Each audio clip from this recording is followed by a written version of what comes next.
The second letter came the next night. I saw you again today. You were helping the old vendor with his stall after the windstorm. That was kind.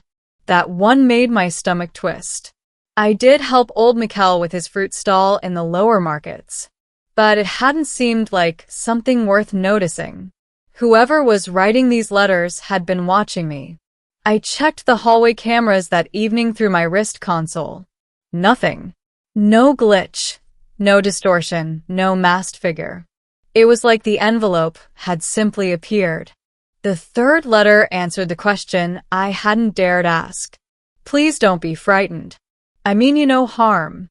I simply cannot speak the way others do. Not to you. Not yet. I laughed under my breath when I read that. It sounded like something from one of the romantic holodramas my sister used to watch before she moved off-world. Still, I couldn't deny the warmth spreading in my chest. Someone out there thought about me. In a city of 12 million. That felt miraculous. The fourth letter arrived with a pressed blue petal tucked inside. This flower only grows in the royal gardens. I wasn't supposed to take it, but I wanted you to have something beautiful today. I went very still. Royal gardens. There was only one set of gardens in New Carthage with that description, those attached to the celestial tower. The palace. I folded the letter carefully and sat down on my bed. It was absurd. The monarchy existed mostly for ceremony now, a symbol of unity between Earth and its off-world colonies. The royal family rarely appeared in public except for official broadcasts. And yet, I'd seen her once. Princess Alara. She had stood on the balcony during Unity Day celebrations, wearing silver ceremonial robes that shimmered like starlight. Cameras had zoomed close enough for the entire planet to see her face. She had looked terrified. Not weak. Not foolish. Just overwhelmed. When the crowd cheered her name, she had offered a small, almost apologetic smile. And then she had retreated inside. I remembered thinking she looked like someone who wanted to be anywhere else. The petal in my hand was the same deep blue as the flowers from that broadcast. I told myself it meant nothing, but the next letter shattered my denial. My name is Alara. Please forgive my boldness in writing it. I dropped the page. Middle. A princess behind the ink.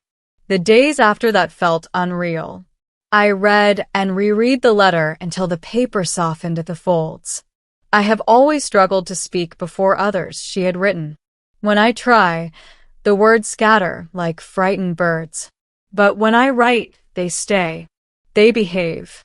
They become brave for me. I wanted to dismiss it as an elaborate prank. Some hacker with too much time and access to palace archives. But the details she included were too precise.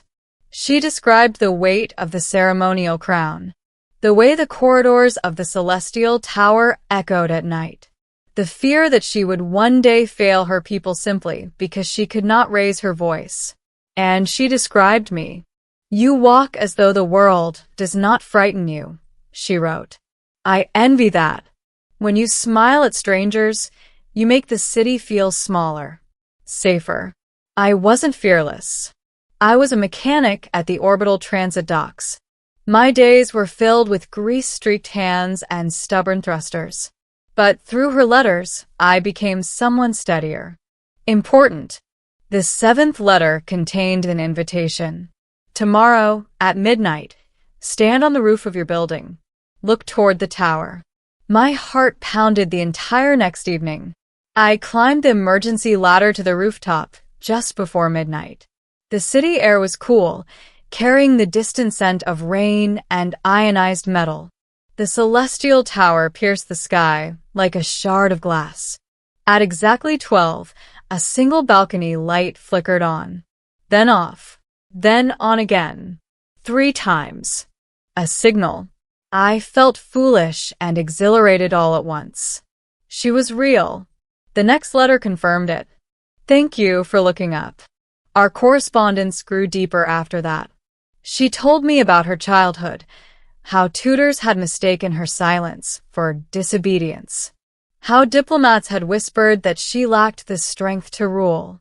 How her father, the king, loved her but did not understand her quiet. They want speeches, she wrote. Grand declarations. But my thoughts are oceans. I cannot pour an ocean through a narrow pipe. I wrote back. Yes, I broke the unspoken rule. I left my reply under the same spot outside my door, unsure if it would ever reach her. You don't have to shout to lead, I wrote. Some of the strongest forces in the universe are invisible. The next night, my letter was gone, and hers had returned. You answered me. There was a tremor in her handwriting that hadn't been there before. No one answers. They command. They advise. They critique. But no one answers. The exchanges continued for weeks. She told me she had arranged for a trusted attendant to retrieve my replies. A single person who knew about the letters and kept her secret. I began to look forward to each evening with an intensity that frightened me. One night, she wrote something different. There is talk of my engagement. The words were smudged, as though her hand had lingered too long on the page. An alliance with the Martian coalition. It would strengthen trade routes. Secure our position. I swallowed hard as I read. Do you want this? I wrote back. Her reply came the next night. No. Just that. And then, I want something selfish. I want a life where I can speak in ink and not be judged for it. The city seemed colder after that. I had no illusions about who I was. A mechanic. A citizen. A nobody in the grand machinery of planetary politics. She was the future queen. But the letters blurred those lines. In ink, we were equals. Then, everything changed. The breaking point. The announcement came during a live planetary broadcast. Princess Alara would address the citizens regarding an important matter of state. I nearly dropped my tools when I saw her face appear on the holoscreen at the docks. She stood at the grand podium in the celestial hall, hands clasped tightly. Her eyes flicked to the teleprompter, and then to the crowd. I could see it, the rising panic. Her lips parted. No sound came out. A murmur rippled through the hall. The broadcast cut abruptly. The next letter did not arrive that night, or the night after. 3 days passed in silence. I barely slept. On the fourth night, there was no envelope outside my door. Instead, there was a figure. She stood at the end of the corridor, hood drawn low. My breath caught. She stepped forward slowly, as though approaching a wild animal. When she lowered the hood, the hallway seemed too small to contain her. Princess Alara, in simple civilian clothing, without jewels or guards. She looked smaller in person, younger, and more afraid than she ever had on screen. She began. The word broke apart. Her hands trembled. I didn't move. She closed her eyes briefly, as if gathering courage from somewhere deep within. Then she held out a folded sheet of paper. I took it. I could not bear to hide any longer.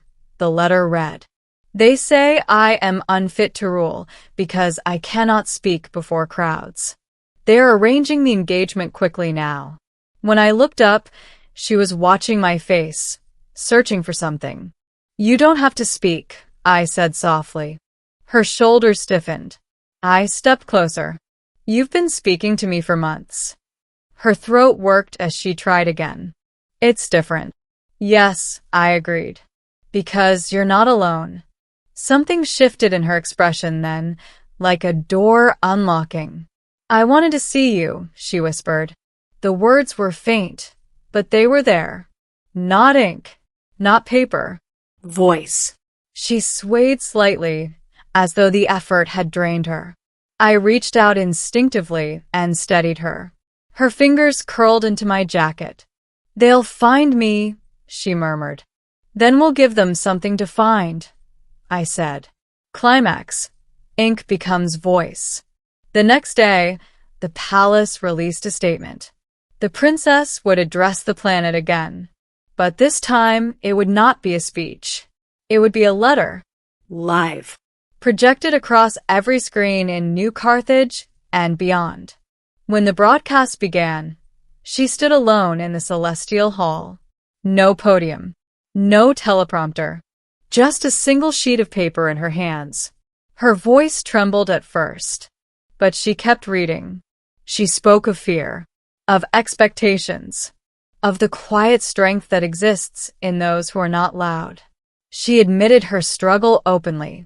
"I am not the ruler you imagined," she said, pausing only briefly.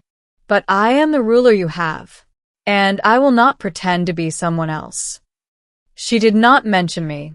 She didn't have to. The courage in her voice was real, unfiltered.